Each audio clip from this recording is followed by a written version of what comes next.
জ্ঞান যে সবাই অর্জন করবে এটা তিনি বলেছেন, এটা সবার জন্য অবধারিত, শিক্ষার জন্য, এটা মানুষের মৌলিক অধিকার।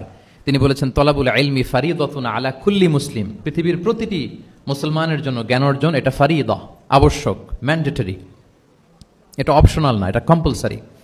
এবং নারী পুরুষ নির্বিশেষে সবার জন্য, এমন না যে শুধু পুরুষদের জন্য। রাসূল সাল্লাল্লাহু আলাইহি ওয়াসাল্লাম বলেছেন আলা কুল্লি মুসলিম, প্রতিটি মুসলিমের জন্য জ্ঞান অর্জন এটা আবশ্যক। আলহামদুলিল্লাহ আমাদের অনেক বোনেরাও আজকের হল রুমে এসছে এবং রাসূল সাল্লাল্লাহু আলাইহি ওয়াসাল্লাম একটা স্পেশাল ডে নির্ধারণ করেছিলেন, a special day for teaching women.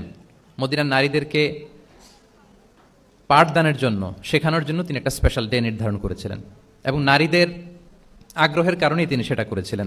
তারা একবার এসে রাসূল সাল্লাল্লাহু আলাইহি ওয়াসাল্লামকে বললেন যে গলাবানা আলাইকা রিজাল ফাজআলনা ইয়াওমান মিন নাফসিক, হে নবী আমাদের মনে হচ্ছে পুরুষরা বেশি প্রায়োরিটি পেয়ে যায়, আপনি আমাদের জন্য স্পেশাল একটা ডে নির্ধারণ করেন, একটা দিন যেদিন এসে আমরা আপনার কাছ থেকে অনেক কিছু শিখবো, জানবো।